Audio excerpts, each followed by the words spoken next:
Hello दोस्तों, PCS अभ्यास के ऑनलाइन स्टडी प्लेटफॉर्म में मैं निशांत आप सभी का स्वागत करता हूं और उम्मीद करेंगे आप सबकी तैयारी 22 दिसंबर और आरओ को लेके बहुत बढ़िया तरीके से चल रही होगी। देखो, करंट अफेयर आपका कंप्लीट करा दी है। जीएस की जितनी क्लासेस थी, किसी को पर्टिकुलर किसी एक आध सब्जेक्ट में दिक्कत आ रही हो तो 15,000 एमसीक्यू की पूरी सीरीज हमने करा दी है, देख लेना। किसी एक आध सब्जेक्ट में सब नहीं देखना है, नहीं आ रही हो तो नहीं देखना है, अपना रिवीजन करो।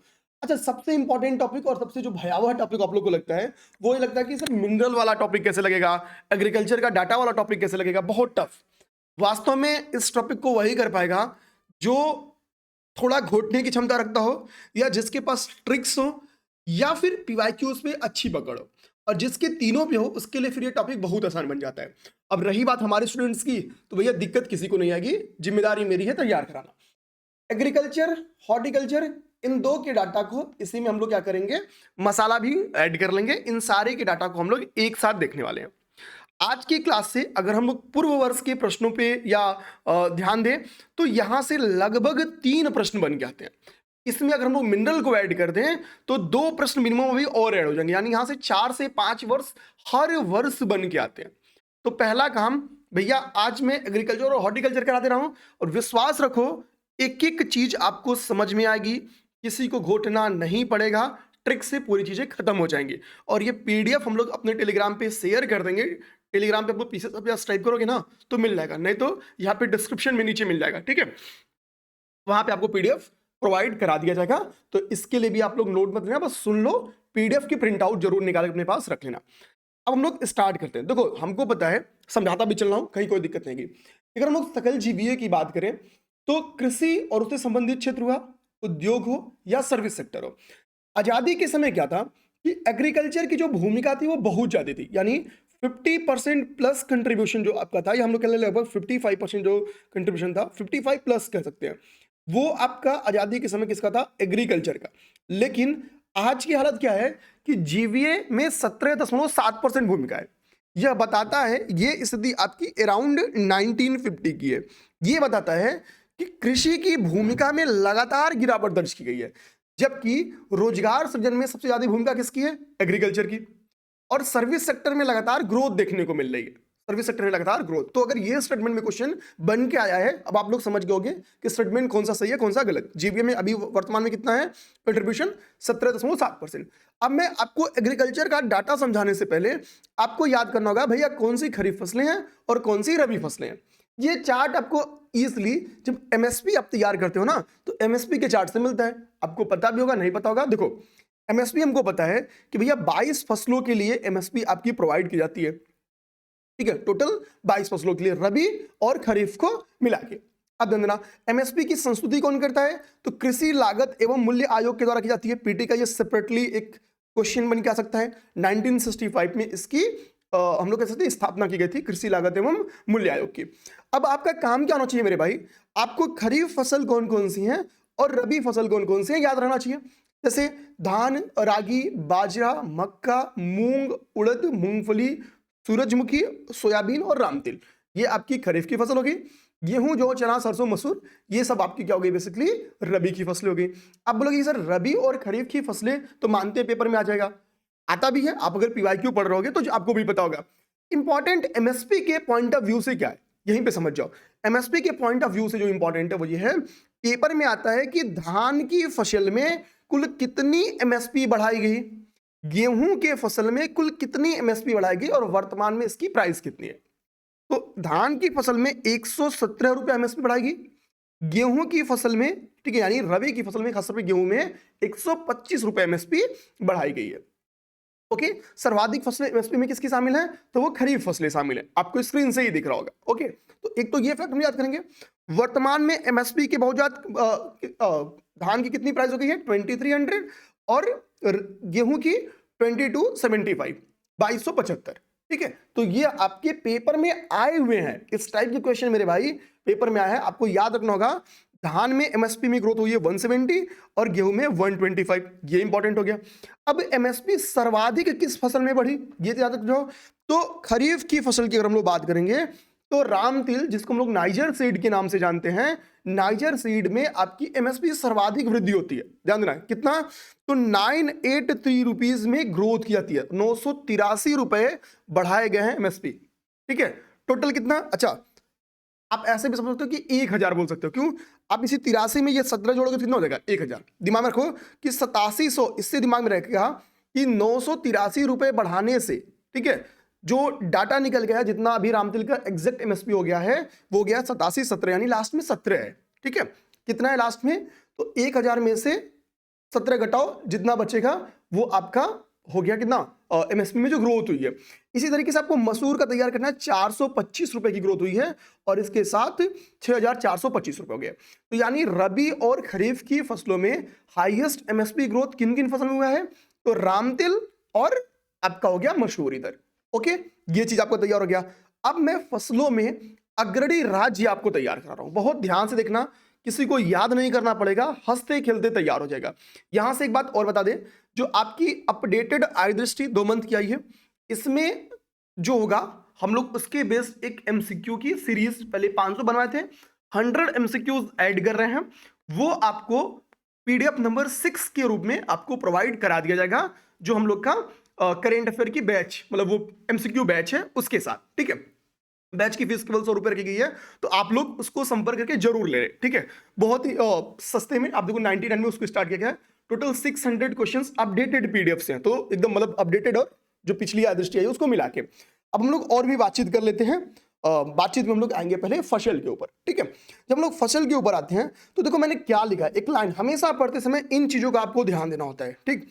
लिखा मैंने कि जिन फसलों में यूपी टॉप 3 उत्पादक में शामिल हो, यानी यूपी क्या हो, टॉप 3 प्रोड्यूसर हो, उसमें हमको क्या करना होता है कि टॉप 3 स्टेट का नाम याद करना होता है। लेकिन जिसमें टॉप 3 में यूपी शामिल ना हो, वहां मेरे भाई हमें केवल और केवल शीर्ष उत्पादक याद करना होता है, केवल और केवल शीर्ष उत्पादक। ओके, ये ट्रिक सिंपल सी बात बताते हैं। अब देखो मैंने क्या किया है, चावल के उत्पादन में यूपी किस रैंक पे है, आप ध्यान दोगे तो यूपी का सेकंड रैंक पड़ता है, चावल के उत्पादन में यूपी सेकंड रैंक।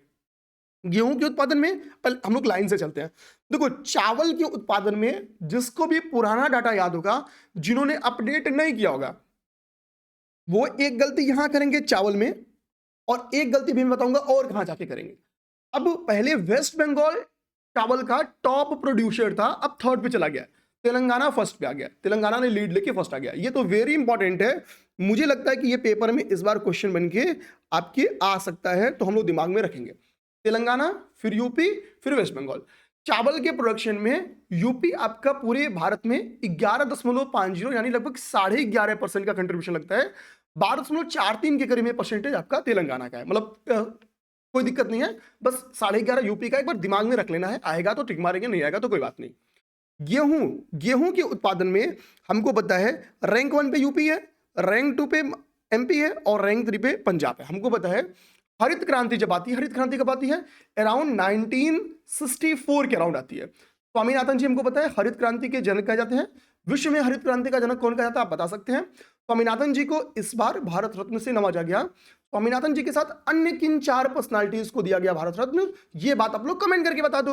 अब हम लोग समझे, देखना पश्चिमी यूपी, पंजाब हरियाणा का बेल्ट जो आपकी हरित क्रांति से सर्वाधिक लाभदायक रहा है, तो इसमें क्या है, यूपी आपका रैंक 1 पे है, फिर एमपी, फिर पंजाब की बारी है। अब हम लोग बाजरा पे जाएंगे। बाजरा के उत्पादन में राजस्थान रैंक 1 पे है, यूपी आपका रैंक 2 है, फिर गुजरात की बारी है। ये हो गया हमको जिसमें टॉप 3 याद करना होगा। चावल में तेलंगाना, फिर यूपी, गेहूं में फर्स्ट पे यूपी, फिर एमपी, बाजरा में राजस्थान, फिर आपका यूपी। तो ये तो हमको तैयार हो गया। अब आते हैं उन फसलों के बारे में जिनमें यूपी टॉप 3 में शामिल नहीं है, वहां हमारे शीर्ष उत्पादक इंपॉर्टेंट है।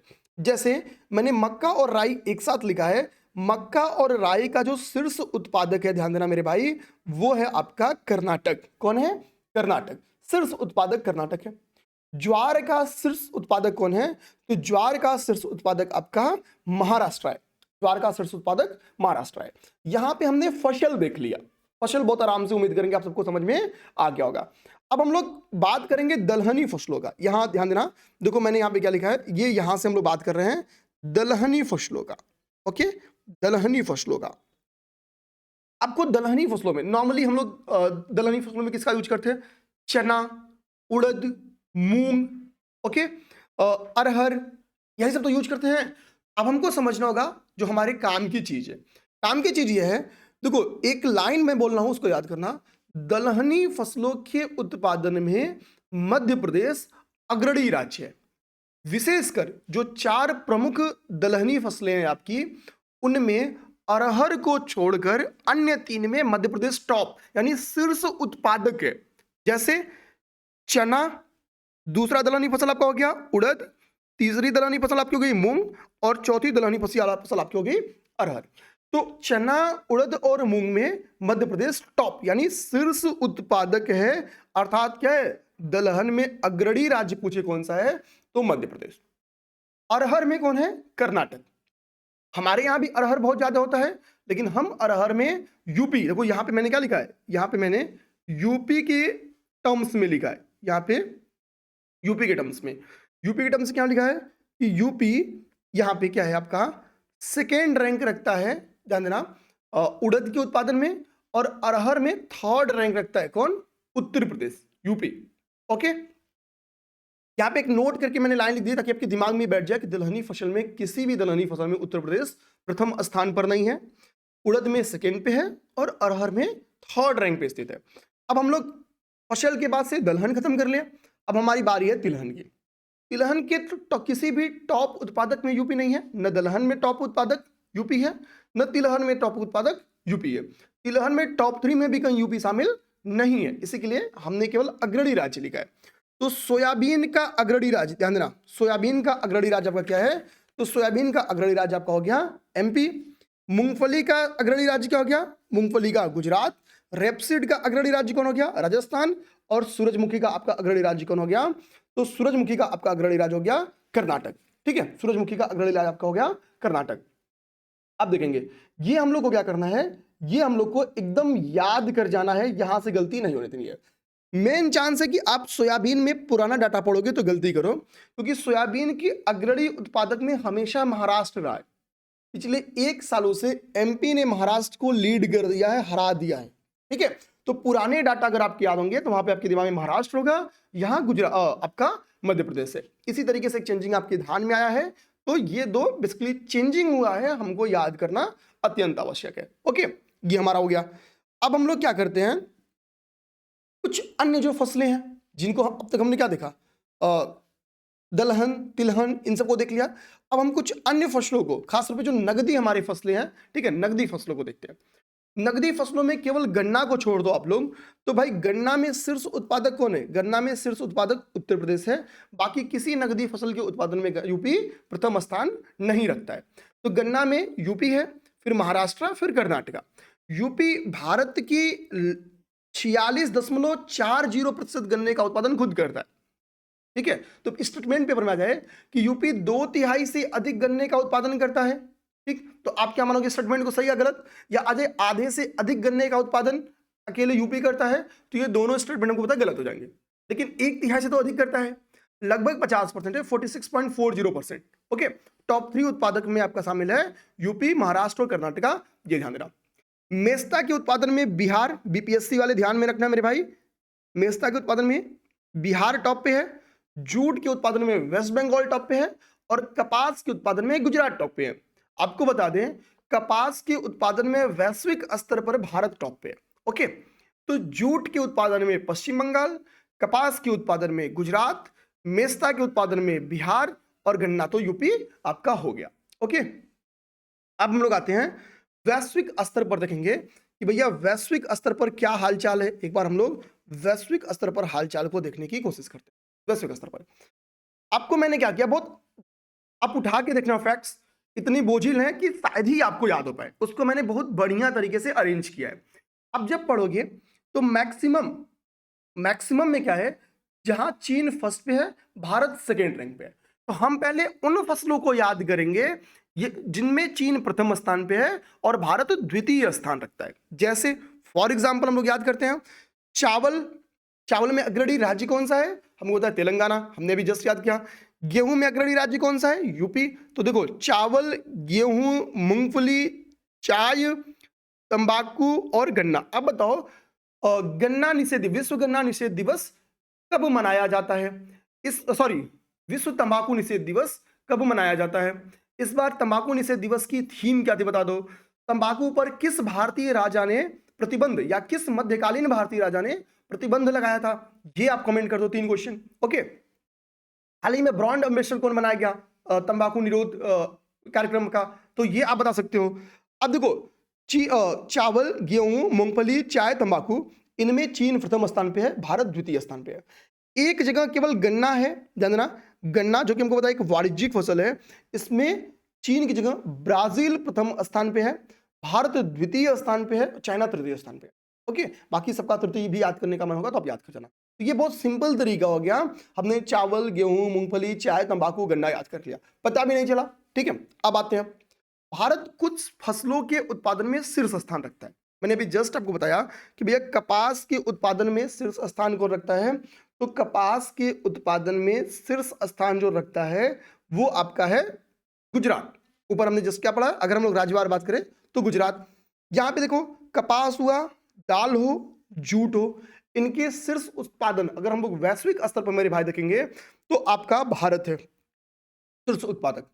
अब आते हैं हम लोग कुछ अन्य फसलों की बात करते हैं जिसमें ना भारत फर्स्ट पे है न, खैर शीर्ष उत्पादक देखते हैं कुछ अन्य महत्वपूर्ण फसलों का शीर्ष उत्पादक। आप ध्यान देना राइट साइड में, इसको थोड़ा सा जूम करूंगा मैं। यहां पे मैंने क्या किया, एक तरफ मक्का की बात कर रहा हूं, आप पीवाईक्यू पढ़ रहे देखोगे आया क्वेश्चन, मस्टर्ड सीड आया नहीं है बट इंपॉर्टेंट था इसलिए कर लेते हैं।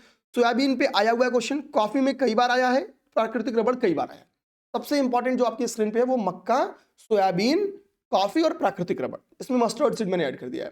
देखो प्राकृतिक रबड़ के उत्पादन में पुराना फैक्ट भी आपको याद होगा तो थाईलैंड ही है, कॉफी के उत्पादन में ब्राजील है, सोयाबीन का शीर्ष उत्पादक ब्राजील है, मस्टर्ड सीड का शीर्ष उत्पादक नेपाल है, और मक्का से अमेरिका, लास्ट में मक्का और अमेरिका। ठीक है, ध्यान देना। अच्छा, मक्का का शीर्ष भारतीय राज्य आप बताओगे कि मक्का का शीर्ष भारतीय राज्य कौन है, तो का से अमेरिका, तो क से कर्नाटक, ऐसे समझ जाना, याद हो जाएगा। तो अब हमने फसल खत्म कर लिया, अब हमारी बारी है, ठीक है, जो है बागवानी फसलों की, बागवानी उत्पादन या बागवानी क्रॉप प्रोडक्शन की हमारी बारी है देखने की। अब हम लोग इसको समझते हैं, बहुत इजीली ट्रिक से समझाऊंगा, आपका ये सॉल्व हो जाएगा, विश्वास रखो, दिक्कत नहीं होगा। उसमें बागवानी में हम लोग सबसे पहले देखेंगे फलोत्पादन, फिर सब्जी देख लेंगे, फिर मसाला देख लेंगे। ओके, अब हम लोग पहले क्या करते हैं, फलोत्पादन देखते हैं, ठीक है, पोमोलॉजी देखते हैं। मैंने क्या किया है, पहले वैश्विक स्तर पे टॉप 3 जो कंट्रीज हैं पहले फलों उत्पादन में उनको लिखा है। तो चीन फर्स्ट पे है, भारत सेकंड पे है, ब्राजील थर्ड पे है। ठीक है, ब्राजील हमको पता है गन्ना का फर्स्ट उत्पादक है। ओके, अब मैंने यहां पे देखोगे तो एक ग्रीन कलर से मैंने एरो बनाई है और लिखा है भारत से आगे बढ़ाते हुए कि भारत नींबू, केला, पपीता, आम और अमरूद का शीर्ष उत्पादक है। किन 5 चीजों का, नींबू, केला, पपीता, आम और अमरूद, इन 5 फलों का भारत शीर्ष उत्पादक है, यह हम टॉप है। अब हम लोग बात करेंगे कि फलोत्पादन में, पोमोलॉजी में अग्रणी राज्य कौन से हैं, तो अग्रणी राज्य आपका आंध्र प्रदेश है, फिर महाराष्ट्र है, फिर यूपी, यानी हम थर्ड रैंक पे स्थित है। आंध्र प्रदेश वेरी इंपॉर्टेंट यहां पे, बहुत हंसते खेलते आंध्र प्रदेश से आपको ट्रिक्स याद करा रहा हूं। देखो क्या लिखा है मैंने ग्रीन कलर से कि भारत, सॉरी ब्लू में, भारत जिन फलों के उत्पादन में, ठीक है अंडरलाइन कर देता हूं, भारत जिन फलों के उत्पादन में अग्रणी देश है, 5 फलों पर है, नींबू, केला, पपीता, आम और अमरूद, उनमें आंध्र प्रदेश भी क्या है, अग्रणी है। मतलब जिन जिन में भारत टॉप पे है उनमें भारत में फलोत्पादन में अग्रणी राज्य चूंकि आंध्रा है तो वो भी टॉप पे है। लेकिन क्या 5वें में, तो मैंने क्या लिखा है यहाँ पे, लास्ट वाला लाइन बहुत ध्यान से लिखना, सिवाय अमरूद के, यानी अमरूद के उत्पादन में कौन आगे है, तो अमरूद के उत्पादन में यूपी आगे है, ध्यान देना, ना कि आंध्रा। अब आपको पूरा खेल एक साथ समझ में आ गया भैया, नींबू, केला, पपीता, आम, अमरूद में वैश्विक उत्पादन में अग्रणी पूछे या भारत में अग्रणी पूछे, इसलिए जगह। अब आपके दिमाग में अगर सर यूपी वाला बताओ, चलो यूपी वाला देख लो। यूपी में 4 फलों के उत्पादन में अग्रणी है। आंवला हमको पता है विटामिन सी का सोर्स है, अमरूद, खरबूज और तरबूज, ये क्या है आपके, इसमें यूपी रैंक 1 रखता है। मैंने क्या लिखा है नोट करके, आम के उत्पादन में यूपी द्वितीय स्थान रखता है। पेपर में बार क्वेश्चन बन गया है कि किस प्रकार के आम का सर्वाधिक उत्पादन भारत में होता है, तो अल्फांसो, यूपी की अगर बात करें कि यूपी में किस टाइप के आम का सर्वाधिक उत्पादन होता है, तो आपको कमेंट करके बताना है। जिस प्रकार के आम का सर्वाधिक उत्पादन यूपी में होता है वो आपके उस लखनऊ वाले बेल्ट में पाया जाता है। ठीक है, आपको बताना होगा। अच्छा, अब लखनऊ वाले बेल्ट की मैंने बात करी तो कोई एससीआर कमेंट करेगा क्या कि सर एससीआर में ये शामिल है, ये जिले शामिल है? आप लोग कमेंट करोगे क्या कोई? अब देखो एक बात मैंने और बोली है, मैंने यहाँ पे क्या है एक नोट लिखा है। नोट जो लिखा है, क्या लिखा है नोट में? मैंने एक बात लिखी है, वो बात है काजू को लेके और संतरा को लेके।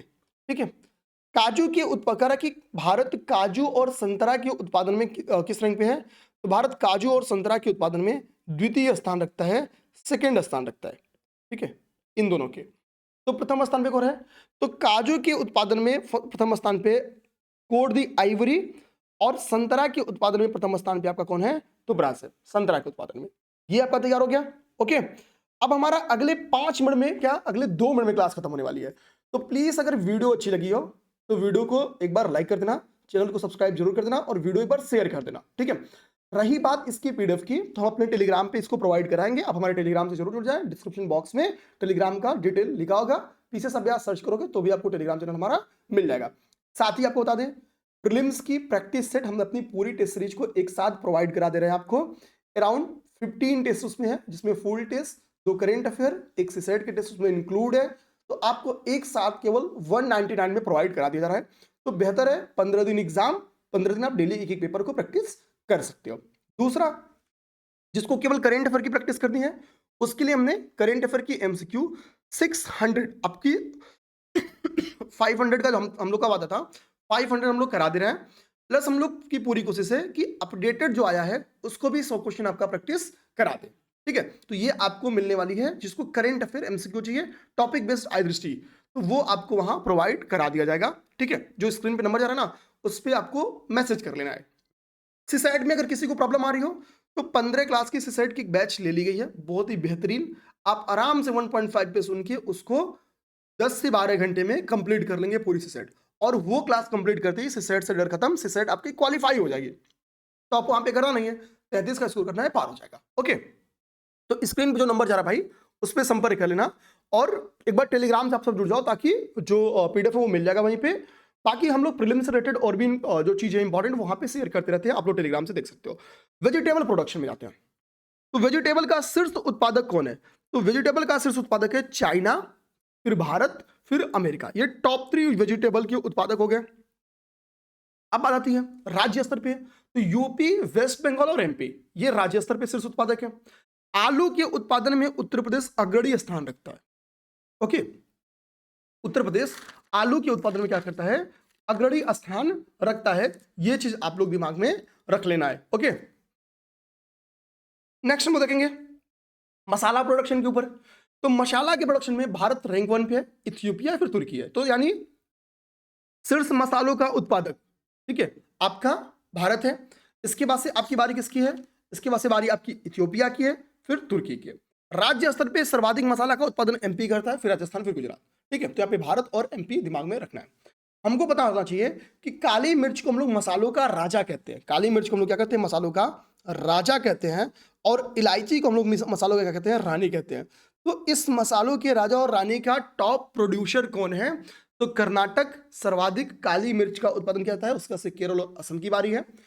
अगर हम लोग छोटी इलायची की बात करें तो केरल में सर्वाधिक उत्पादन किया जाता है, इसके बाद से तमिलनाडु और कर्नाटका की बारी है। ध्यान रखना, चूंकि भारत सर्वाधिक उत्पादक है, यही कारण है कि भारत सर्वाधिक मसालों का निर्यातक भी है। ध्यान रखना, सर्वाधिक निर्यातक भी भारत है। और सर्वाधिक मसालों का आयातक अगर आपसे पेपर में क्वेश्चन आता है तो वो अमेरिका है, यूएसए है। ओके, इस तरीके से मैंने आपकी ये कंप्लीट करा दिया। अब आपका एक डिमांड होगा मिनरल्स को लेके। तो भैया ये वीडियो के बाद हम लोग नेक्स्ट जो एक अपडेटेड और लाने वाले हैं वो मिनरल के ऊपर लाएंगे। विश्वास रखो, इतनी ही सहजता के साथ आपको मिनरल भी याद कराएंगे, किसी को कहीं दिक्कत नहीं होगा। ओके, तो उम्मीद करेंगे इस वीडियो पे आप लोग का सपोर्ट बना रहेगा। मिलते हैं हम लोग नेक्स्ट वीडियो में। जय हिंद, जय भारत।